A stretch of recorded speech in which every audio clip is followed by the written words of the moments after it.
俄乌冲突中，欧盟损失严重，为什么美国是最大受益者？半年多的时间，俄乌冲突不止没有停止，反而愈演愈烈，局势不断升级。俄乌双方各有打算，另外也有国家希望俄乌冲突继续扩大，以此达到相关目标。不论什么时候，冲突与战争总是伴随着各种悲剧，区别是有的创造悲剧，有的成为悲剧。参与冲突的各种势力多多少少受损或者得利。那么在此次俄乌冲突中，最大的受益者是谁？乌克兰吗？不用说，肯定不是他，那是欧盟嘛。冬天马上到，能源危机更加严重了。俄罗斯制裁已经够多了，难道是美国吗？是的，美国已经快赢麻了。今天就让我们来看一看，为什么美国是俄乌冲突最大的受益者。喜欢这类视频的领导，麻烦您点个赞支持一下，记得长按点赞3秒，给个霸气鼓励，谢谢。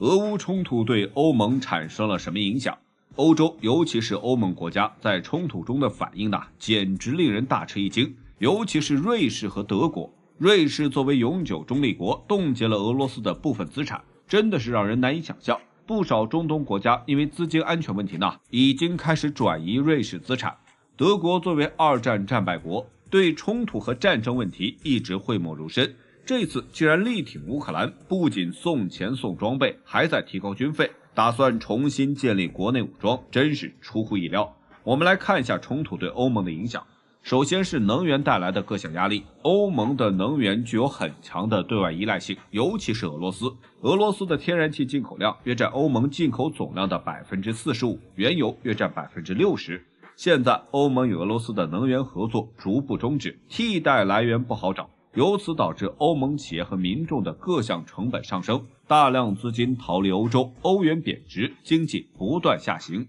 过高的生存压力使得民众不断示威游行，民粹主义等极端思想开始抬头。其次是欧洲一体化受挫，苏解以后，北约在欧洲的作用逐渐减弱，但是俄乌冲突使得北约卷土重来。俄乌冲突使得法德两国在俄乌之间的斡旋失败，明斯克协议彻底无效。而美国利用政治正确绑架欧洲，利用欧洲对俄能源和粮食依赖拖垮欧盟与俄罗斯。同时，欧盟各国的发展水平与俄罗斯的亲疏关系、挺乌程度各有不同，欧盟无法有效调节各方利益，分离主义抬头。塞尔维亚总统曾说，欧洲团结就是个笑话，由此可见一斑。俄乌冲突可能会成为欧洲的转折点，大量乌克兰难民涌入欧盟，欧盟成员国的社会秩序受到冲击，难民问题处理不好就会成为火药桶，而欧盟原本的发展目标随着冲突的继续将为政治、安全、军事等让路。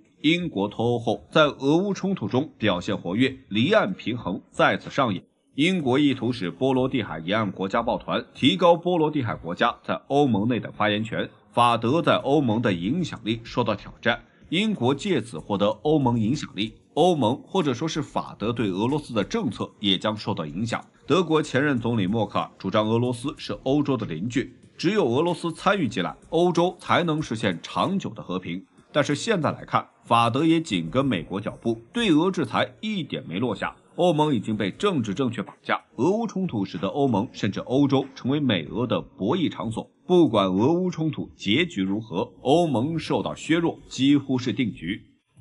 为什么说美国是最大受益者？美国真的是在俄乌冲突中赢麻了。美国对俄罗斯的一系列制裁，尤其是能源制裁，使得美国国内能源价格不可避免的上涨。为了控制俄乌局势，美国将军事注意放在欧洲、亚太的压力相对减弱。虽然这些对美国造成了一定的阻碍，但是美国受益可是大大的。第一是能源，欧洲为了摆脱对俄能源依赖所寻求的替代来源之一就是美国。美国9月出口液化天然气的 70% 运往了欧洲，但是不是无偿的，欧盟要为此支付4倍的价格。法国总统马克龙和德国副总理都对此表示不满。随着冲突的不断升级，欧盟还要持续不断地购买美国能源。美国埃克森美孚公司2季度净收入179亿美元，去年仅为 46.9 亿美元，简直是赚翻了。第二是军工，美国的军火一直是经济的一大增长点。从冲突开始后，美国军火一路看涨，多国向美国抛出订单。尽管美国援助乌克兰不少，但它依然是最大的军火出口国，对外销售是俄罗斯的2倍多。市场份额增长到 39%， 而且美国的援助也不是无偿的，乌克兰是要还钱的。除去这些，还有粮食。美国是世界重要的粮食出口国，乌克兰现在无暇顾及自身的粮食问题，美国可以借此挤占市场份额。美国粮食供应商几乎将超过 80% 的全球粮食进行了垄断，掌握了粮食的定价权，全球粮价上涨，美国可以从中获利。第四是资金回流，美国之前一直想吸收资金和产业回流，俄乌冲突就是一个很好的契机。欧洲因为能源价格上涨，导致企业的生产成本和生存成本不断上涨，大量资本外逃。美国因为远离冲突核心区，疫情后经济在缓慢复苏，美联储为了刺激经济进行加息，这些使得美国成为这些外逃资本的避风港。俄乌冲突中，欧洲都是损失方。欧盟的成立原本是为了抵制美国的经济渗透，提高欧洲的战略自主，但是现在基本跟在美国的身后。此次冲突使得欧盟一体化的进程受到不小的挑战，但是也使欧洲各国对美国有了新的认知，只有美国赚得盆满钵满。大家觉得呢？欢迎留言评论。美媒报道，越南加速南海填岛，又新增8个岛礁，规模或将赶超中国。据路透社8月23日消息，美国知名智库战略与国际研究中心最新发布的一份报告指出，近期卫星图像揭示，自今年初起，越南在南沙群岛的填海造岛工程显著增强，新增了对六门礁、鬼喊礁等8个礁盘的疏浚与填埋作业，预计其填海规模或将迅速超越中国。今天就让我们来了解一下，观看中不要忘记点赞关注。1. 越南在南沙填海造岛规模可能会很快超过中国。报告预测到2025年3月，越南在南沙群岛的人工岛礁面积或将达到中国的 70% 左右。这8个新动工的礁盘填海工程几乎可以确保越南的造岛规模与中国持平，甚至实现反超。这8个被越南非法侵占并进行吹填疏浚的南沙礁盘具体包括六门礁、鬼喊礁、东礁、琼礁、博兰礁、安博沙洲、冉青沙洲及西礁。报告进一步指出，越南已对其非法控制的21处南沙岩礁和低潮高地进行了大规模扩建，现已形成人工岛礁。而在4年前，这些区域大多还只是零星的碉堡结构。卫星图像显示，越南非法占据的礁石上已开始出现包括弹药储存设施在内的各类基础设施，且疏浚工作已接近尾声。由于新建建筑和弹药库的阻挡，部分较长岛礁无法修建全长跑道。目前除巴克加拿大礁外，越南非法占据的其他南沙岛礁均不具备建设飞机跑道的条件，因此巴克加拿大礁的跑道或将成为越南在南威岛航线上的唯一可用跑道。2. 越南为什么疯狂在我南海填海造岛？南海被誉为东方的波斯湾，蕴藏着丰富的石油、天然气及渔业资源，成为了周边国家觊觎的对象。越南便是其中之一。尽管其掌控的岛礁数量众多，但因规模较小，难以承载长期驻军的需求。为了稳固自身在这些岛礁上的存在，越南采取了填海造岛的策略，以此为基础构建军事设施，企图将原本的礁石转变为具有战略意义的军事基地。越南深知自身实力难以与中国抗衡，因此积极寻求外部支持，而美国便是其重要的合作伙伴。美国对越南的填岛行为表示赞赏，并通过发布报告、提供高清卫星图像等方式为其撑腰。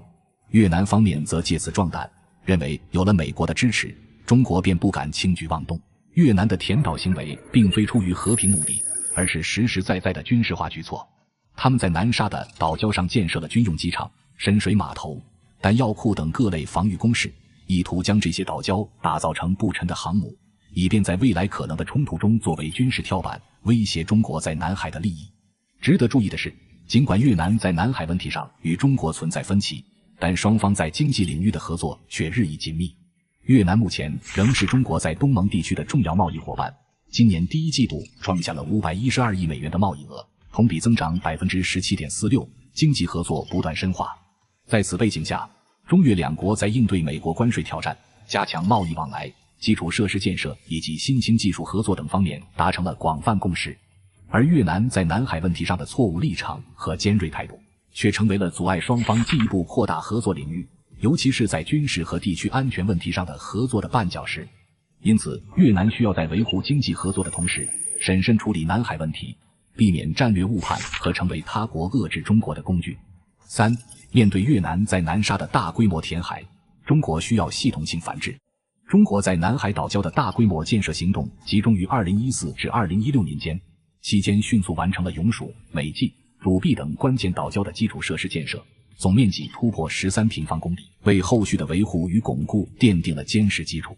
此后，中国战略重心转向稳定维护，军事行动保持克制，外交上则积极推动南海行为准则的磋商进程，力求以和平方式维护区域稳定。在这段看似平静的维护期内，越南却悄然加速了其岛礁扩张计划。自2021年起，越南逐步推进，至2025年计划实现全面覆盖，利用中国战略调整的空档期，表面上与中国维持友好关系，暗地里却加速推进关键岛礁的军事化进程。值得注意的是，中国在舆论层面对于越南的这一系列动作并未给予足够重视，公众注意力多集中在与菲律宾的摩擦上，而忽略了越南在岛礁控制上的隐秘而坚定的扩张。面对此情此景，中国急需对南海岛礁的整体态势进行全面重新评估，构建起常态化监测、区域化巡航及多边舆论引导的综合机制。在外交上，应明确指出越南单方面改变南海现状的行为，并呼吁东盟国家关注其对区域稳定构成的潜在威胁。真正的危险不在于越南扩建了多少岛屿或装备了何种武器，而在于其不断增强的现实控制力对区域力量平衡的深刻影响。若中国继续以稳定为首要考量而忽视这一现实，未来几年内南海的主导权或将面临悄然易手的局面。所以中国必须打破沉默，采取主动措施。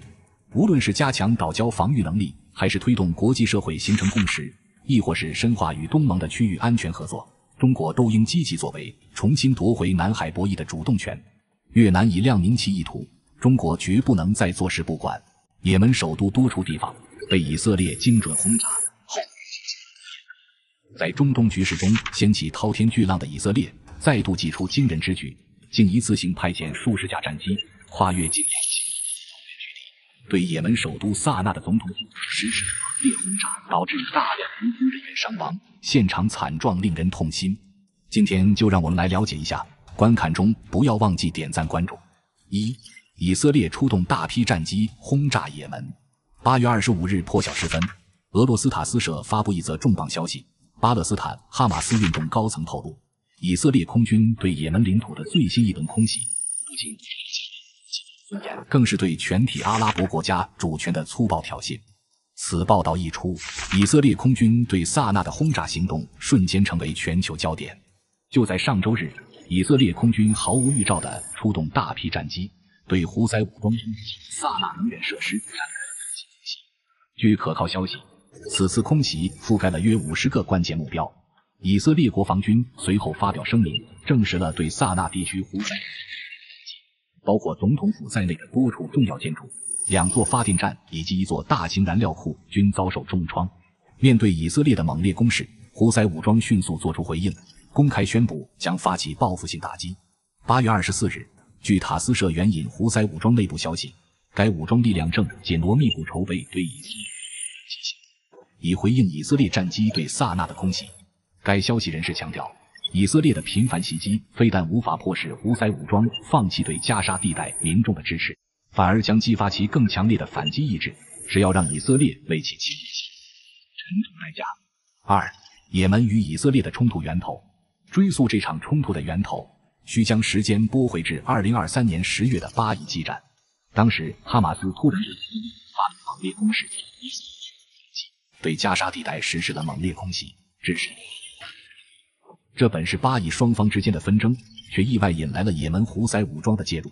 胡塞武装不仅公开声援哈马斯，更付诸实际行动，对以色列的特拉维夫等城市展开了导弹与无人机的轮番攻击。仅在过去1周内，就有2枚导弹向无人机直逼以色列人群。尤为惊人的是，上周5晚间，胡塞武装发射的导弹竟在空中分裂成多个分弹头，以色列方面制造携带袭击，其愤怒之情可想而知。胡塞武装的行动远不止于此，他们还将矛头指向了与以色列相关的国际商船。作为国际航运咽喉要道的红海变成了胡塞武装的目标，他们频繁拦截或直接炸毁与以色列有关的船只， 2024年初，更是扣押了一艘悬挂以色列关联公司旗帜的货轮，并控制了船员。对以色列而言，海上通道的安全至关重要。胡塞武装的这一举动无疑触碰了其底线，双方积怨已深。事实上，在这次空袭萨那之前，以色列与胡塞武装之间已多次交锋。之前以色列的打击目标多集中在也门的荷台达港，旨在切断胡塞武装的经济命脉和武器运输线。而近期以色列的战术发生了显著变化，开始将重点转向萨那。萨那国际机场多次遭受空袭，而此次更是直接对总统府发动了攻击。据当地消息人士透露，8月24日当天，萨那上空被以色列战机所笼罩，进行了超过15次的密集。3. 从地区配角到冲突主角的蜕变。也门胡塞武装这个昔日仅是中东众多武装团体中的一员，近年来却异军突起，影响力迅速攀升。其正式名称为真主虔诚者，诞生于上世纪90年代初，起初是一个旨在弘扬宰德派伊斯兰教理念的宗教复兴组织。2014年，胡塞武装一举攻占也门首都萨那，迫使国际公认的也门政府流亡至沙特。随后，沙特牵头组建的多国联军介入也门内乱，与得到伊朗暗中支持的胡塞武装形成僵持对峙。在实战的锤炼下，胡塞武装的军事力量日益壮大，构建起庞大的弹道导弹与无人机武器库，这些先进装备多得益于伊朗的技术援助。2023年10月，胡塞武装迅速发声力挺哈马斯，并启动对以色列打击行动。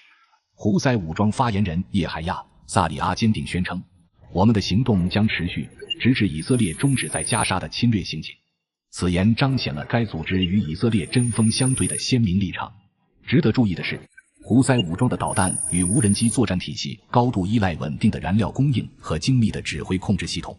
而萨那境内的发电厂与燃料库正是支撑其军事行动的心脏地带。以色列选择对这些关键设施发动空袭，无疑是精心策划的断其筋骨之举。红海航运安全如今已成为全球瞩目的焦点。胡塞武装对途经曼德海峡的商船频发袭击，严重扰乱了国际航运秩序，推高了保险费用与运输成本。这一系列连锁反应促使西方国家在暗中加大对以色列的支持力度，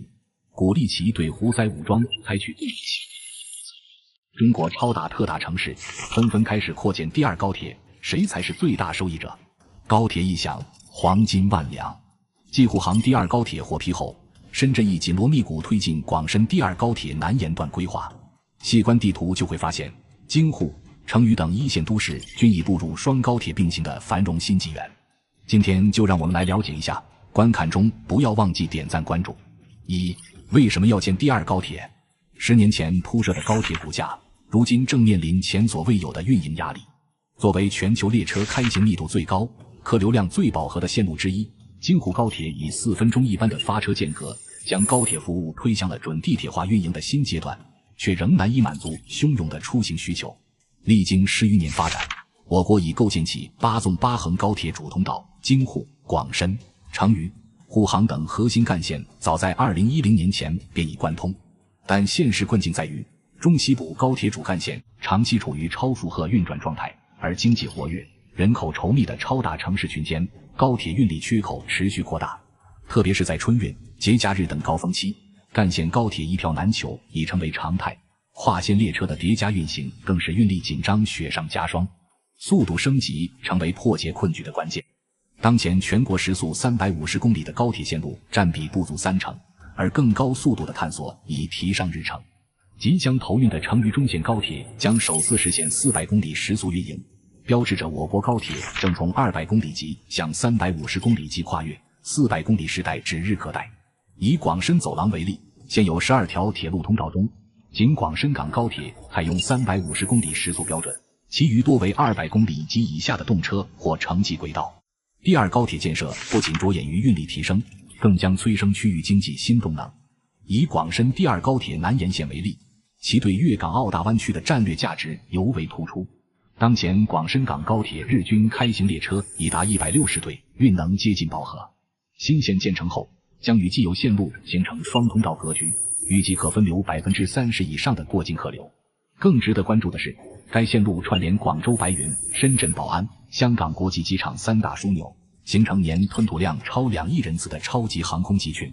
据测算，机场群每增加100万人次吞吐量，可带动区域 GDP 增长约30亿元，其经济拉动效应相当于再造一个中等规模产业园区。这种空铁联运模式正在重塑我国超大城市的经济地理版图。第二高铁扩容，谁会是最大受益者？首轮高铁建设聚焦于超大城市与省会城市的互联互通，相比之下，中小城市的高铁需求则处于次要位置。而新一轮高铁规划核心在于满足超大城市间日益增长的出行需求，同时填补部分区域的高铁空白，促进区域均衡发展。与首轮高铁建设不同，新一轮高铁规划更注重线路的延伸与覆盖，力求惠及更多地区。以京沪高铁为例，10年前开通时，线路在安徽境内绕行，合肥因此成为最大赢家，但山东沿海及苏北地区却未能直接受益。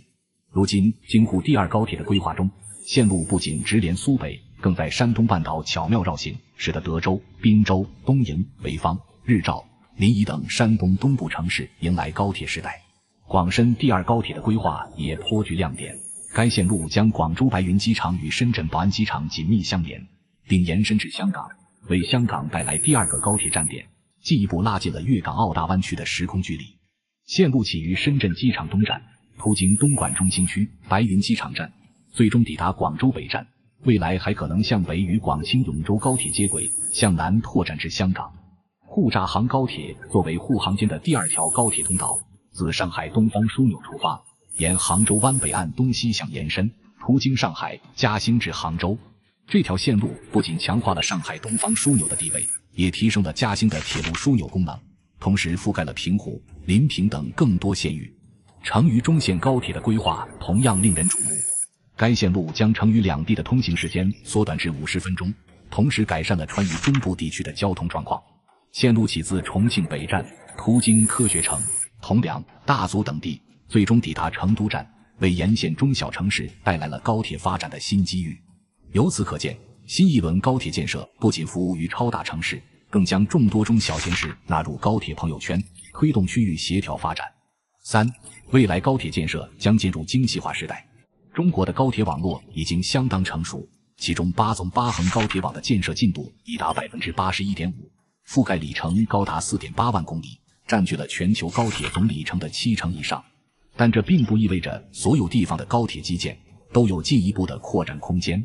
在未来的高铁建设中，经济效益、人口密度、债务压力和战略地位等因素将被更加重视。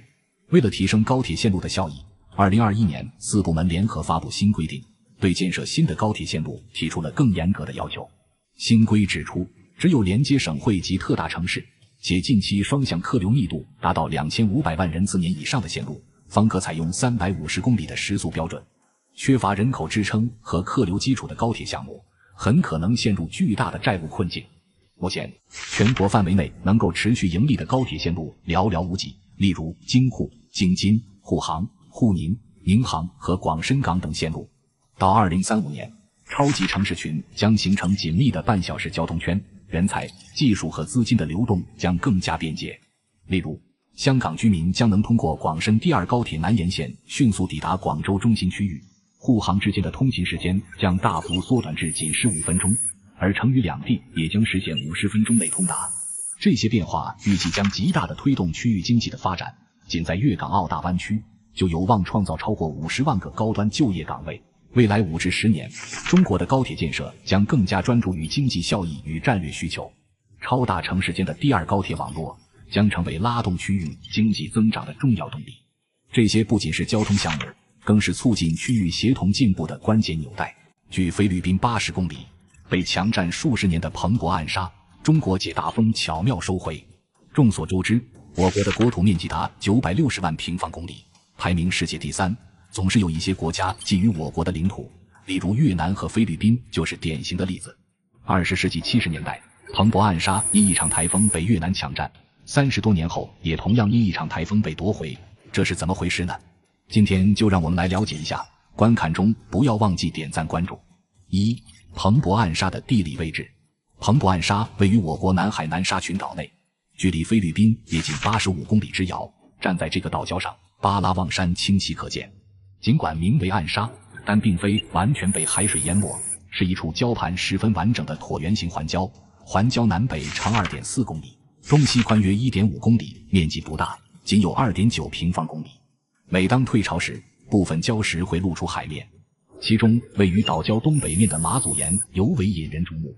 这块礁石在退潮时总能崭露头角，高度达到 0.6 米，成为彭博暗沙的标志性礁石。彭博暗沙是一座环礁，周围的礁石海拔高度相仿，但马祖岩因稍微高耸，故得此名。而在这座环礁之中，隐藏着一个直径约2公里的西湖，面积能够达到 1.3 平方公里。这个西湖底部沙质柔软，水深在29至36米之间。遗憾的是，彭博暗沙缺乏天然的礁门，船只无法直接通航至西湖内部。若想一窥西湖真容，唯有通过人工开凿礁门一途。考虑到目前勘探结果显示，彭博暗沙附近并未发现大规模的资源，且西湖内也缺乏丰富的鱼类资源，因此从经济效益角度考虑，人工开凿礁门似乎并不划算。所以想要探访彭博暗沙，仍需借助小船。相较于那些拥有天然礁门的岛礁，前往彭博暗沙确实稍显繁琐。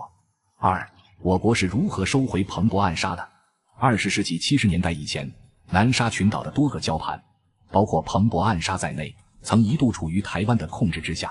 在1974年，一场猛烈的台风席卷而来，驻守在敦谦沙洲的守军为避风头，紧急撤退至太平岛。这一空档，越南方面趁虚而入，派遣渔民和军队强行占据了敦谦沙洲。彭博暗沙亦未能幸免，同样遭到了越南的侵占。为稳固对彭博暗沙的非法控制，越南迅速在礁盘上构筑了高脚屋及一系列军事设施，并长期派兵驻守，意图将该岛礁打造成坚不可摧的堡垒。这使得收回岛礁的任务变得愈发棘手。在数十年后的局势出现了转机。进入21世纪初，彭博暗沙再次遭遇了一场肆虐的台风。这场天灾对越南在岛上的设施造成了毁灭性的打击，驻军生存环境急剧恶化，不得不撤离至更安全的地带。我国敏锐地捕捉到了这一战略机遇，一支船队顶风冒雨，将大量沙石和建筑材料运抵彭博暗沙。我国在原有越南设施的基础上，迅速加固了岛上的基础设施，为长期驻守奠定了坚实基础。到了2021年，我国更是派出多艘军舰，运送浮漂和支柱等材料，对彭博暗沙进行了大规模的扩建，彭博暗沙便牢牢地掌握在我国手中。面对中国成功收复彭博暗沙的事实，越南方面自知无力回天，反应相对平静。但出乎意料的是，菲律宾却突然跳了出来，对中国收复岛礁的行为提出抗议。他们声称，彭博暗沙距离菲律宾本土仅85公里，应属于菲律宾领土。对于菲律宾的无理抗议，我国并未予以理会。毕竟，若以距离远近来判定领土归属，那么整个东南亚地区恐怕都将归属我国，因为这些地区与我国都相距不远。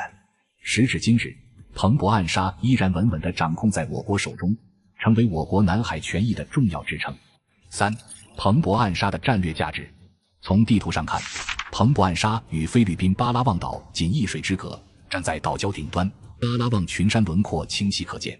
该岛礁扼守巴拉望水道西侧咽喉，这条水道是南海南北航线必经的黄金水道，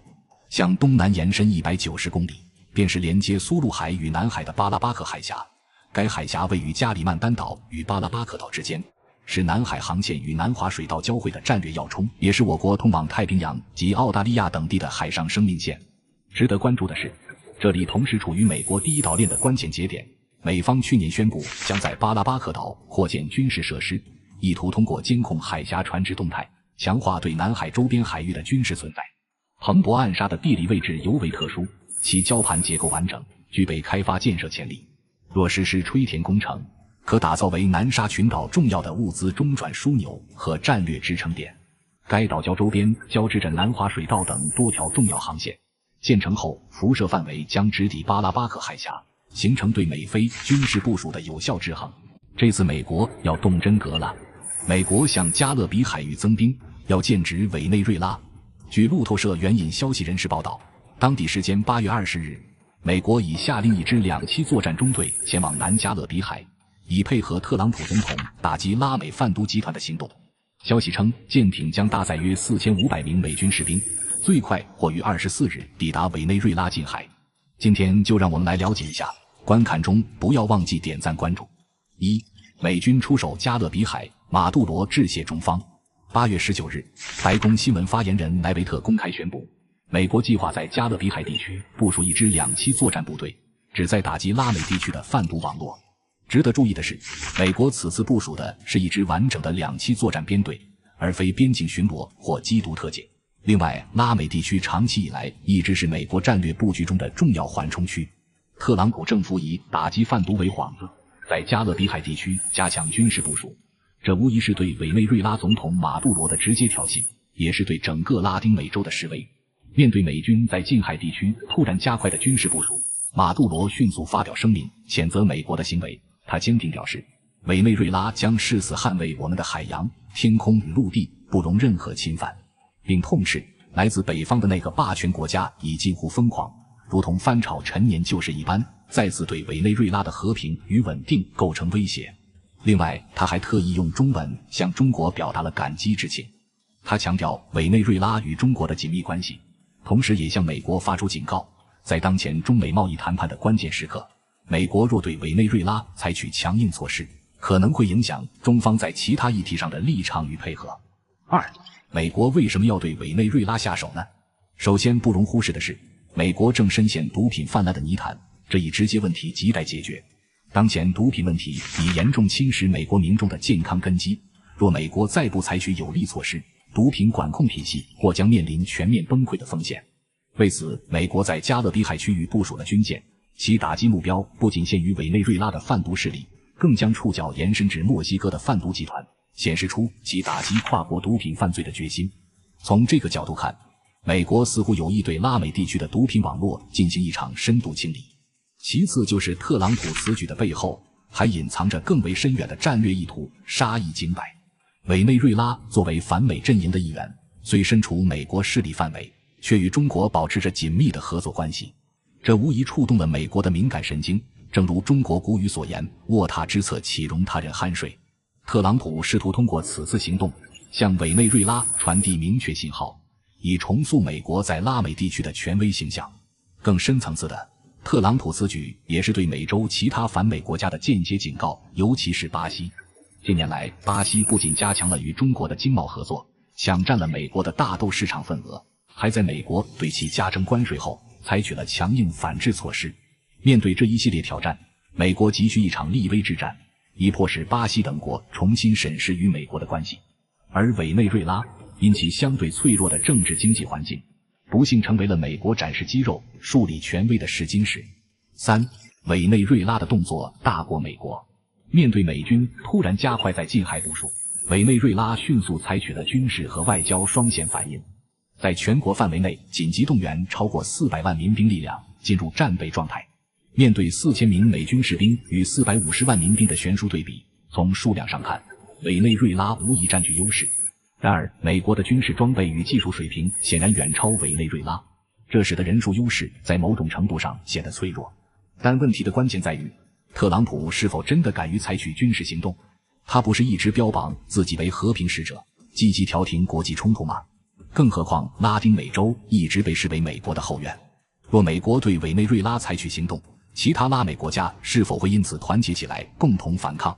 ？8月20日，美洲玻利瓦尔联盟第13届元首和政府首脑特别峰会召开，会议成果令人瞩目。与会各国针对美国在加勒比地区的行动达成共识，一致强烈反对美国的干涉，并对马杜罗表示坚定支持。他们认为，美国的行为不仅是对委内瑞拉的直接侵犯，更是对所有拉美人民自决权的公然挑战。特朗普深知美国的实力与局限，